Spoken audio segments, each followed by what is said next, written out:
Beijing, capital of China, the country with the largest population on Earth. Beijing is one of the world's great cities, and it was made capital of China by a great man. That man was Kublai Khan. Kublai declared himself Great Khan, the supreme ruler of the Mongol Empire, at his palace of Xanadu in 1260. But his main interest was in China, where he reigned until 1294 and founded the Yuan dynasty. This meant he also became a major figure in the history of China. Kublai Khan was an extremely significant figure in the course of Chinese history because he was the first significant non-Chinese ruler to rule over the entire Chinese empire, and more than that, had aspirations in effect to try and rule the entire world.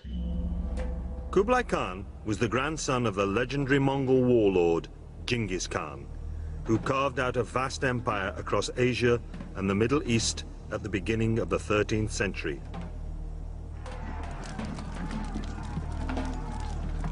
Like his grandfather, Kublai crushed his enemies with brute force. Yet he ruled his own lands peacefully, setting up governments, creating systems of taxation, and promoting culture and commerce. He made Beijing the capital of the biggest empire the world had ever seen, stretching from the shores of the China Sea to the River Danube in Europe, and from Siberia to the Indian Ocean. But his greatest achievement was the unification of China, a unification that survives to this day. And although he reigned over 700 years ago, his story is one that still has great significance. The reason why Kublai Khan is of interest today is because Kublai Khan ruled a great multicultural society, a great multicultural empire. And he presided over a global economy.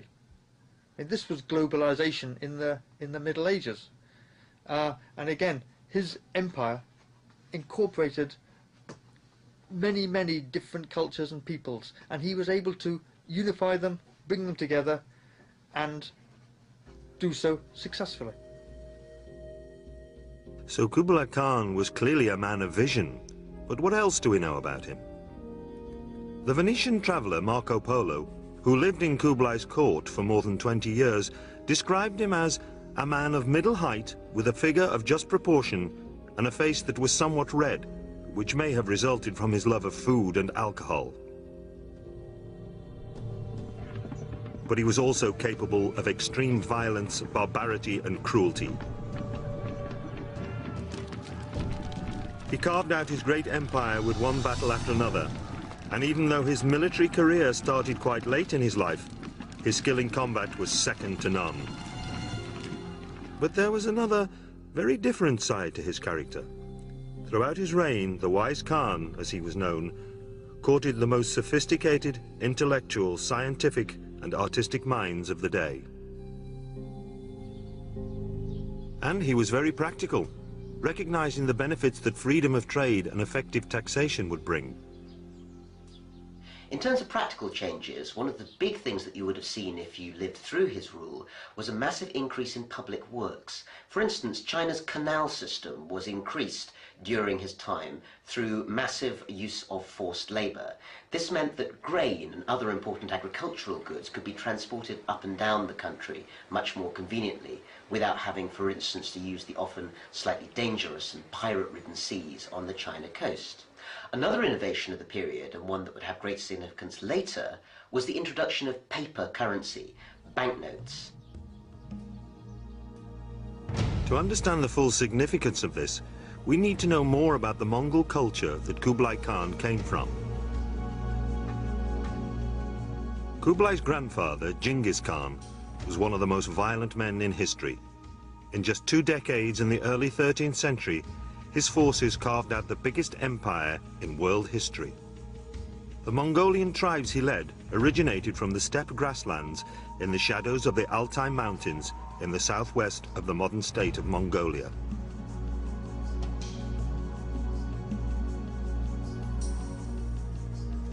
The Mongols were a nomadic race. They had no towns. Instead, they lived in magnificent tented settlements. It was a harsh existence, and it produced a race of men and women who were extremely tough. In 1206, Genghis Khan was proclaimed universal ruler of these people of the steppes, and he set about organizing his military resources. In a great flurry of violence, Genghis Khan's campaigns extended from the Black Sea to Korea. Their brutality was legendary. If you resisted the Mongols, you were in deep trouble, because once they had laid siege to your town and taken it, you might find that, for instance, every man would have his head cut off. There were famous tales, semi-mythical perhaps, but still very indicative of piles of heads like cannonballs being found in conquered cities. Or they might exercise arbitrary terror, for instance, decide that every man over a certain height in the city was going to be executed, or that everybody in town's ears were going to be cut off and placed in a big pile.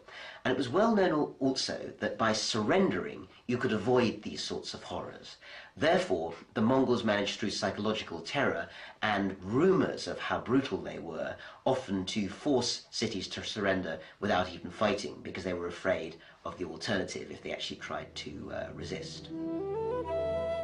But as the Mongol Empire spread across Asia, there was one major obstacle they couldn't overcome. The Sung Empire of southern China had over 50 million people and vast resources. For years, the Mongols tried to conquer this giant of the south, but were unsuccessful. It was going to take a warrior of very special abilities to overcome the resistance of the Sung dynasty that ruled southern China. This man was Kublai Khan, but it was to be many years before he was to get the chance to prove himself. Kublai was born in Mongolia in 1215, when his grandfather Genghis was at the height of his power. His father Tolui was a coarse military man, the youngest of Genghis's 4 sons by his favorite wife. Kublai's childhood and early career were unspectacular. They gave little hint of how influential he was to become. Not just as overlord of all the Mongol dominions, but also as the ruler of his own Chinese empire. His father died from alcoholism when he was 15, but this seems to have had little effect on the young Kublai, because Tolui had been away at war for years at a time, and Kublai had hardly ever seen him. His primary influence was his remarkable mother, Sorkaktani. Women enjoyed a prominent role in Mongol society. Regularly, they would fight alongside their husbands. Others ruled their own territories. Sorkaktani was typical of this strong tradition. As a young woman, she was one of the few people to stand up to Genghis Khan, and Genghis had a high regard for her and for her son Kublai. The great warrior was quick to recognize the child's intelligence. Like most Mongol children, Kublai could ride and shoot by the time he was 3, and he was an accomplished fighter. But his mother also pushed him academically, and Chinese scholars taught him Confucian philosophy, which was based on the principles of harmony in the family, order in the state, and peace in the empire. She is credited with having brought all her children up in this rather enlightened way to realize that there was no use just killing people and enslaving them, taking their things, but if the empire was actually going to become a real empire, not simply just a conquest state, you had to respect the traditions of the people you'd conquered, and you had to preserve, the wealth that was there and not simply destroy it or dissipate it. So he obviously benefited from wise counsel for his mother, and he was educated in Chinese ways as a younger man, and that obviously paid off when he became Khan. By taking the time to educate him and expose him to the peaceful teachings of Confucius, without ever renouncing the violent ways of the Mongols, she encouraged the 2 sides of his nature that was to be the key to his success. The fact that Sorkaktani raised her sons and ruled her lands in such a different way to the male Mongol warlords was to have a huge influence on Kublai. In 1236, at the age of 21, Kublai was granted his own lands by his uncle Ogadai, who had succeeded Genghis on his death in 1227. These lands were in the Hope region of northern China. At first, Kublai ruled his lands from his Mongolian home.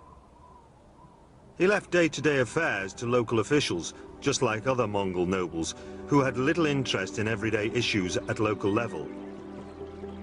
But in his absence, the already poor farmers were heavily taxed, or they were taken away from their farms to provide labor for state schemes like road building. With his mother's influence, Kublai decided to change things. He instituted reform that was gratefully received in his lands by the peasants of northern China. Roads and bridges were improved, and he did much to improve the quality of life for ordinary people. He was also, in a way that may seem to us rather modern, concerned to make sure that welfare provisions for the destitute and the poor were sufficiently well arranged. This meant that, for instance, areas which had suffered from war or drought or famine were relieved of their tax obligations for a certain amount of time until they could once again afford to actually pay taxes to the central treasury.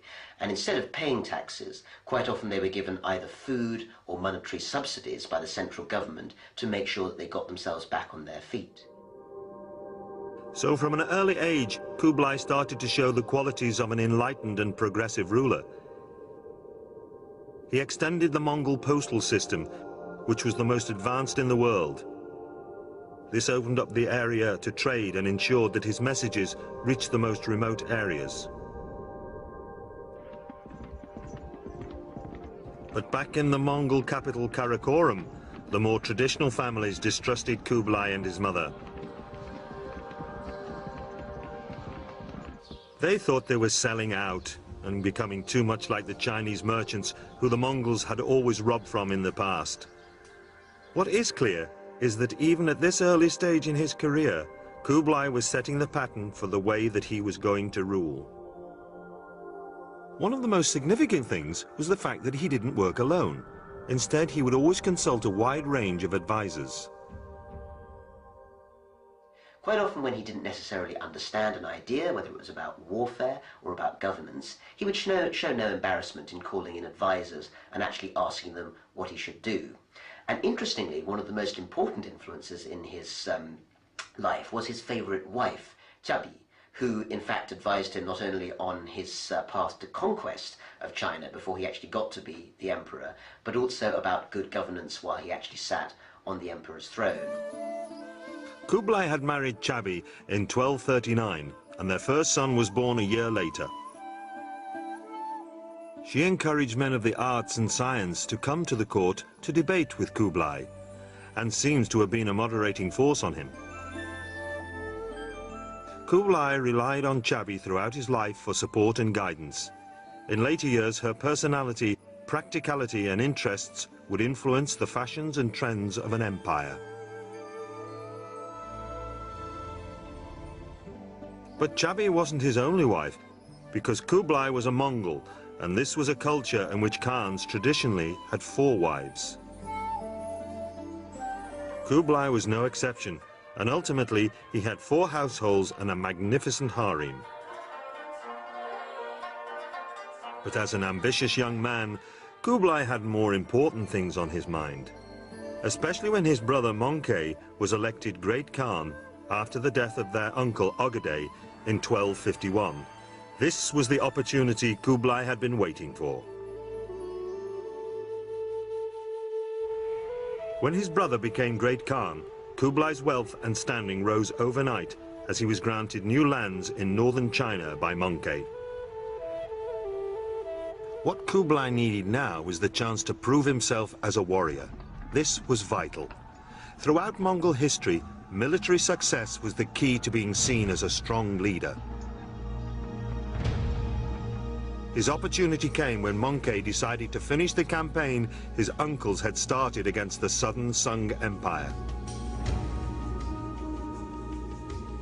A direct assault on the Sung was risky and predictable. Instead, Mongke planned a two-pronged pincer attack. Two Mongol armies would descend on the Sung simultaneously from both the north and west. But the plan had a drawback. On the western route, the independent non-Chinese kingdom of Nanchao stood directly in the way. It would have to be dealt with if the Mongols were to succeed against the Song Empire. Kublai was selected to lead the attack on Nanchao and received the order to move in July 1252. Conquering Nanchao meant a direct assault on its fortified capital, Tali. This invasion was no easy task. Massive obstacles had to be overcome. 3 great rivers and the rugged mountain ranges of the Tibetan Plateau lay in Kublai's path. Envoys that Kublai sent ahead to tell the king to submit were beheaded, and the kingdom of Nanchao refused to surrender. After 2 months, Kublai's forces reached the banks of the mighty Yangtze River. The critical moment had come, but there were no bridges. On the opposite bank, the Tali army slept, confident that Kublai's army could not cross the river. But Kublai directed his men to make inflatable bags from sheepskins, and they crossed the river late that night in a surprise attack. The Tali forces were cut down in their thousands by the Mongol cavalry as they attempted to flee back to the capital. Soon the Mongol forces were at the gates of Tali. Everyone inside knew that Mongol tradition was to slaughter the inhabitants of the first city they took on a campaign as an example to the rest of the country. But Kublai was different. He promised that the city would be spared if they surrendered peacefully. Sensibly, Tali opted to do so, and Kublai kept his word.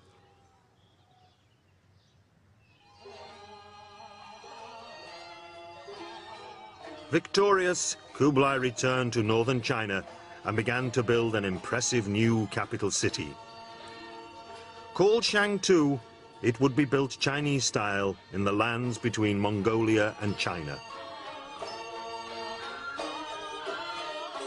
The new city, which was later immortalized in European literature as Xanadu, aroused concern among Mongol traditionalists. To them it appeared the young upstart had become Chinese. For a Mongol prince to build a city in China was bad. But when reports arrived that it rivaled the Mongol capital Karakoram, it was too much. And as news arrived that Kublai had overturned Mongol taxation policies, charges of treason were inevitable, as was a family rift that threatened to tear the Mongol Empire apart. But after a period of tension, Kublai's strong relationship with his brother Mongke saved his position. If Mongke was to succeed in overcoming the Sung Empire, he would need his brother's diplomatic flair and the Chinese allies that Kublai was gathering around him. Kublai was given command of one of 4 massive Mongol armies, which left Shangtu in 1258. The Mongol forces made swift progress into central China, but as they reached the banks of the Yangtze River, disaster struck. The south's warm, oppressive climate made it a hotbed for disease. Mongke went down with a serious case of dysentery and died suddenly. The Great Khan left no successor, and the Mongol world came to an abrupt halt. The Sung campaign was abandoned. Karakoram was in a state of crisis. Who would take up the position of Great Khan?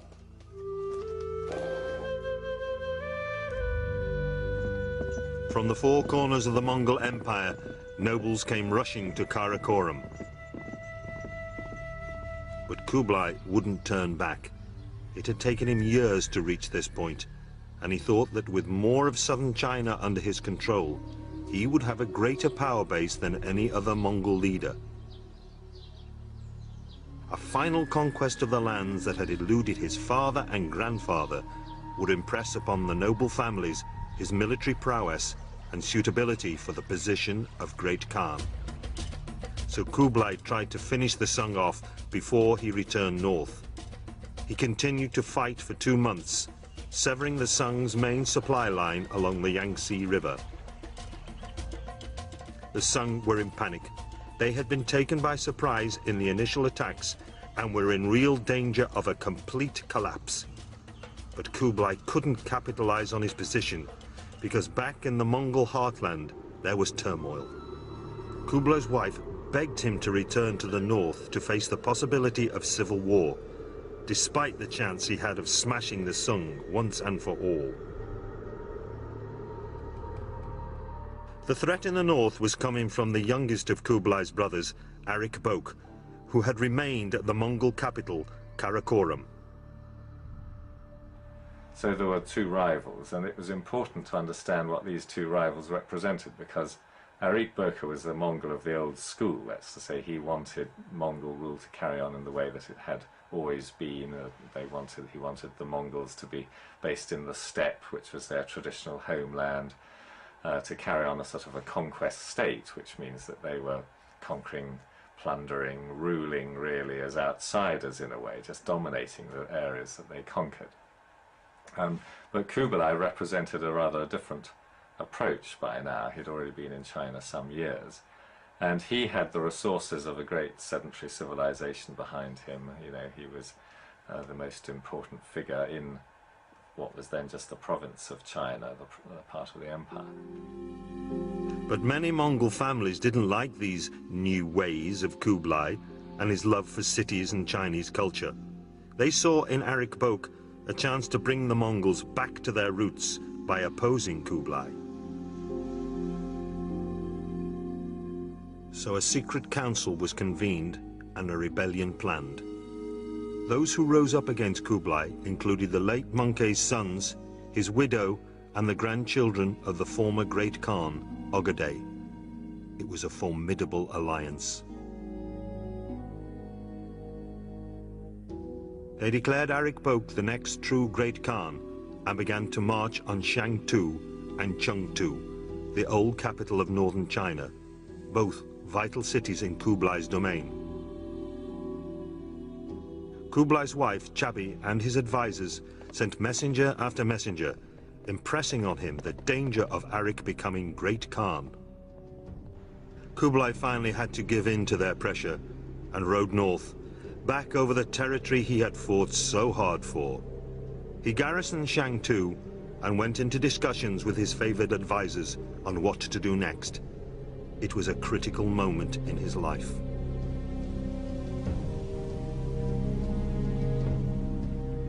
A great council was held at Shangtu, at which prince after prince stepped forward and spoke supporting him. Then his other brother, Heligu, who was in Persia, sent a fast rider carrying the vital news that he would back him. This was the news Kublai had been waiting for. Now he felt that he was better supported than his rival, Arik Bok, and on the 5th of May, 1260, he accepted the position of Great Khan, supreme ruler of the Mongol world. He was 44 years old and had just become the most powerful leader the world had ever seen. But with Arik Bok's supporters still pressing his claims as Great Khan, Kublai realized if he wanted to hold on to this position, he would have to fight his brother. His tactics for the war were simple but effective. Kublai cut off Karakoram's supply lines, leaving Arik Bok to starve. He then advanced on the Mongol capital with the full might of northern China behind him. Arik Bok headed southeast to meet him, and in 1261, the two armies clashed on the Chinese border. Arik Bok's forces were outmanned and outmaneuvered, and it soon became clear to him that they were no match for those of his brother. So he traveled to Shangtu and surrendered. Kublai decided that he would cement rule over northern China by building a new capital called Tartu, or Great Capital. The place he chose was on the site of the Beihai Park in modern-day Beijing. Work began in 1266, and it was to take 30,000 men 5 years to complete it. But while it was being built, Kublai's territorial expansion continued. By now he controlled the Mongolian heartland, and with northern China under his belt, he set his sights on the prize that had eluded the great Khans for generations, to conquer the Sung and unite China under a Mongol flag. But Kublai was a diplomat as well as a great warrior, and at first he tried wooing the Sung with promises of self-rule and prosperity under Mongol leadership. But his appeals fell on deaf ears. The Sung had no intention of submitting to a barbarian.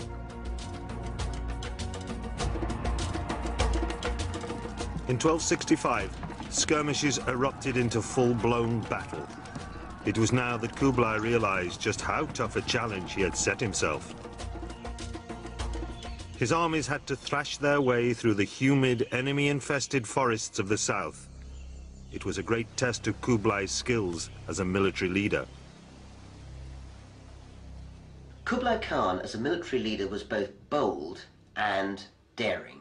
He was trying to put forward one of the greatest military actions that had been seen in history up to that time in the 1260s, which was to conquer the whole of southern China. In other words, a huge cultural heartland that held something like 50 million people.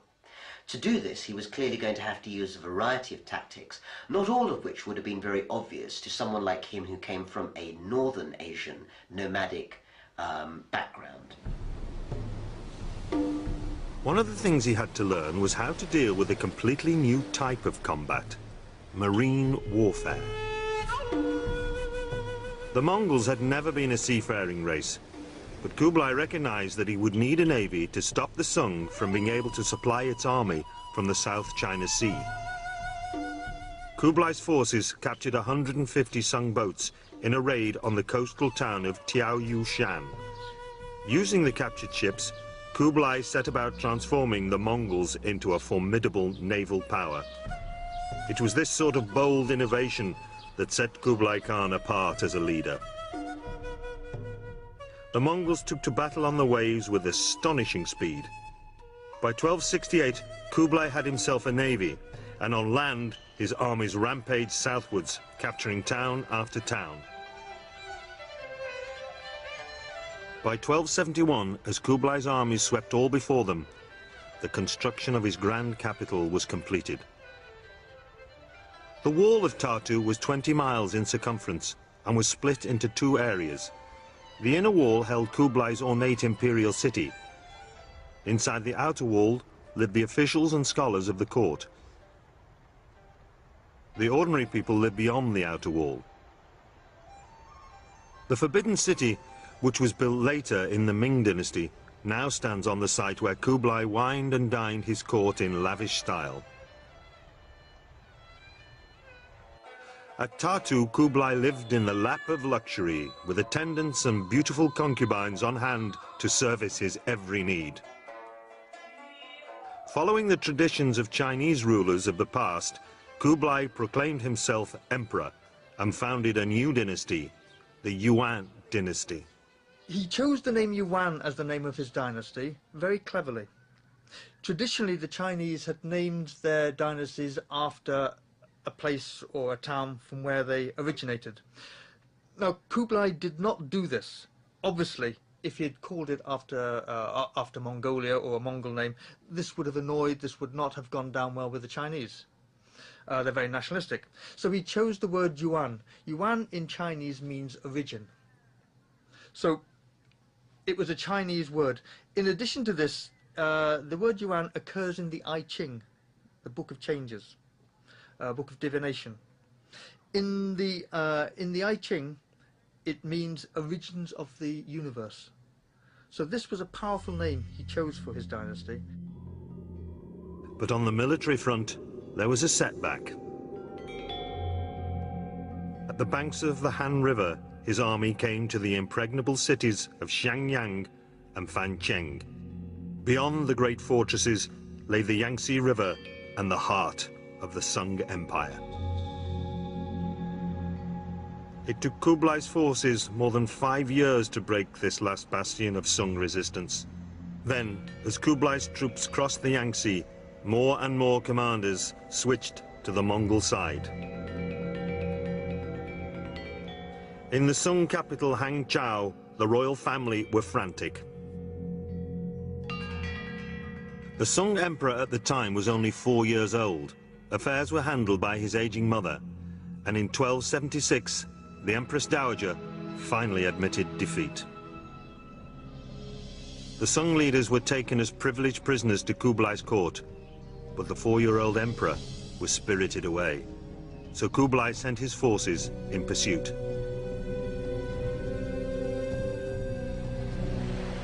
The last remnants of the Sung leadership put to sea and were hunted down by Kublai's navy.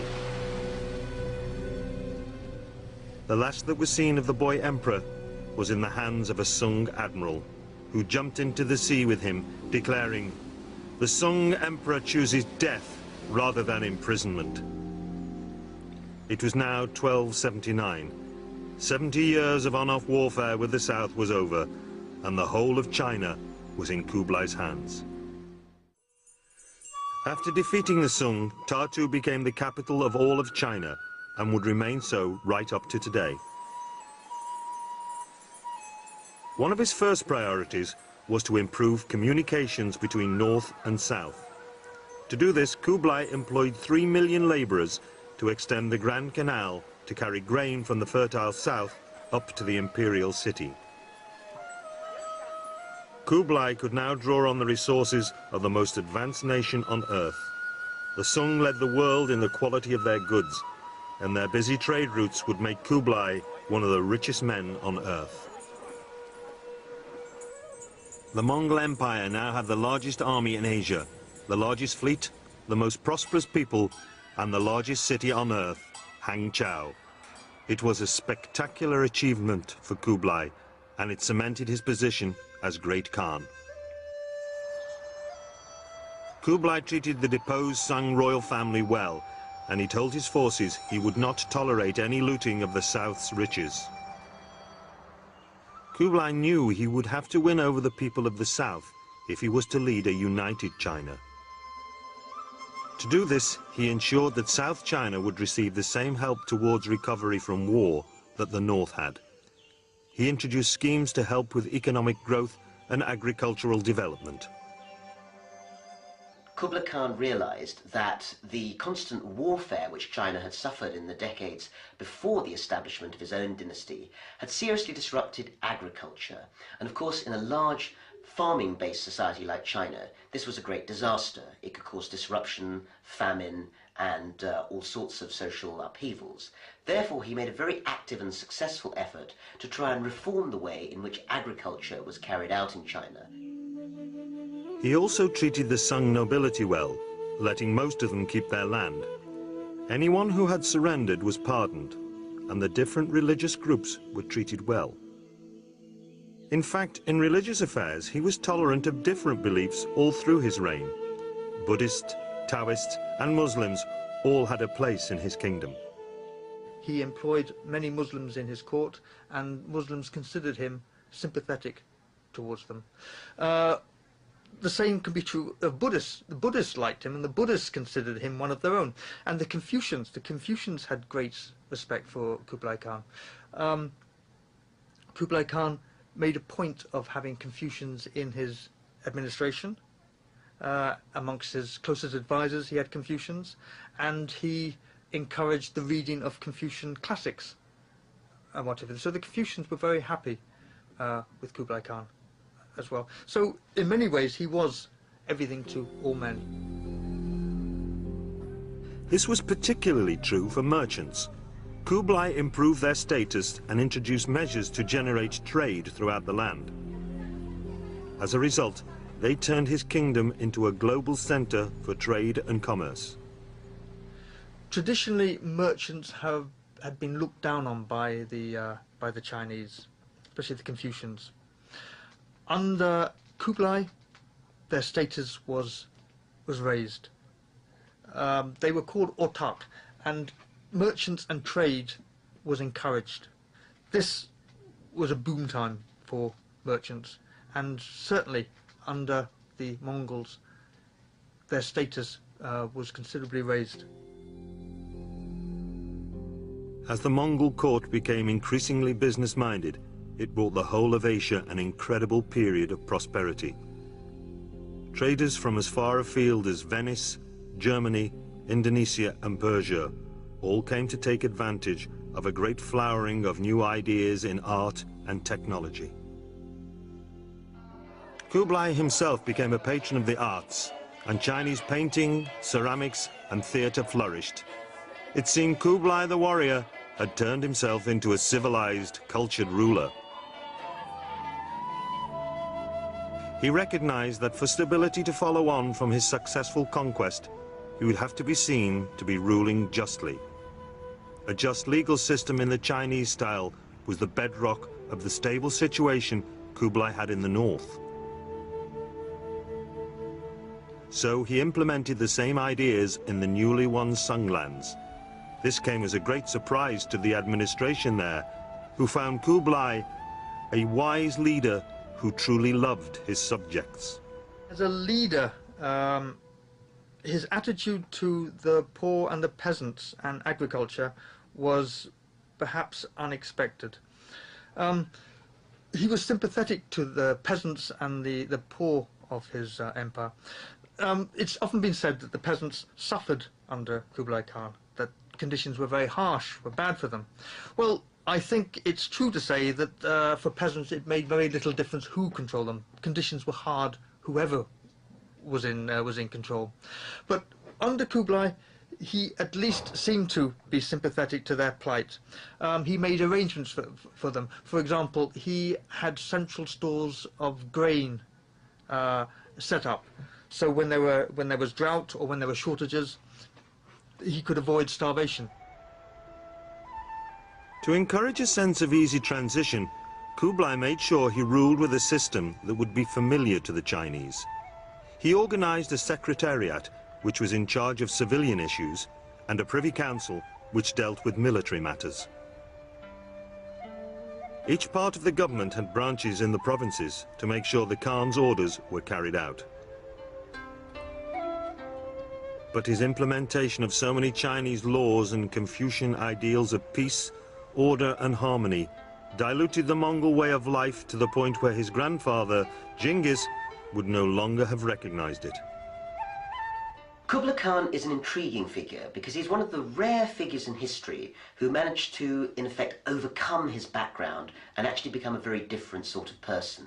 One would expect from his warrior, nomad background that in some ways he would perhaps be someone who was not terribly interested in civilization, in terms of written culture, or in terms of living a more sedentary and in some ways perhaps less active life. But in fact, having conquered China, he gave up a great deal of the nomadic background which had shaped him and instead became in some ways a very typical Confucian-style Chinese ruler. It was an incredible example of political expediency. It made sense to Kublai to rule China as the Chinese did. But there was no doubt where the power lay. The Mongols simply inserted themselves at the top of the social ladder. Next came the Western and Central Asians, followed by the Northern Chinese, and finally, at the bottom of the ladder, the people of the South.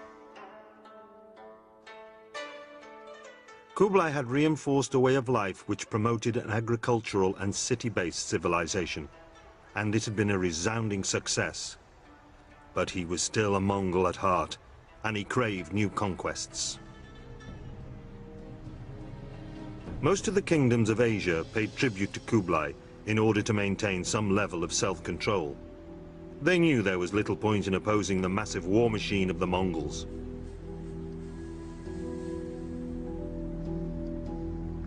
But Kublai still felt there was one thorn in his side: Japan. He had sent many requests that Japan accept him as their emperor, but every offer was met with the execution of his envoys. It was the challenge Kublai had been hoping for. He enlisted the reluctant Koreans to crew the Sung ships he had captured and mounted his first invasion of Japan in 1274. An army of 20,000 cavalry and infantry reached the offshore island of Iki and overcame the Japanese forces there. But as the day wore on, the weather began to change, and when a storm broke, the fleet was caught in its full fury and was destroyed. But Kublai wasn't to be deterred by this setback. The reports he'd received from the first attack showed that the Mongol forces were superior in every way. They had simply been the victims of bad luck. So a second invasion was launched in 1281 with a two-pronged attack from North and South China. The commanders were to meet on the island of Iki and then converge at the center of Hakata Bay. But the Japanese were better prepared than the first time, and Kublai's forces met with fierce resistance. Fighting went on with little progress for 2 months. Then disaster. Another typhoon struck and slammed the Mongol boats against the rocks. Almost all were lost. The Mongol forces trapped on shore watched in horror as their only chance of escape sunk. The elated Japanese forces quickly overran them. But even then, Kublai didn't want to give up. Very stubbornly, after this terrible defeat, which was extremely costly in terms of men and equipment, of course, and financially, he was determined to have another go against Japan.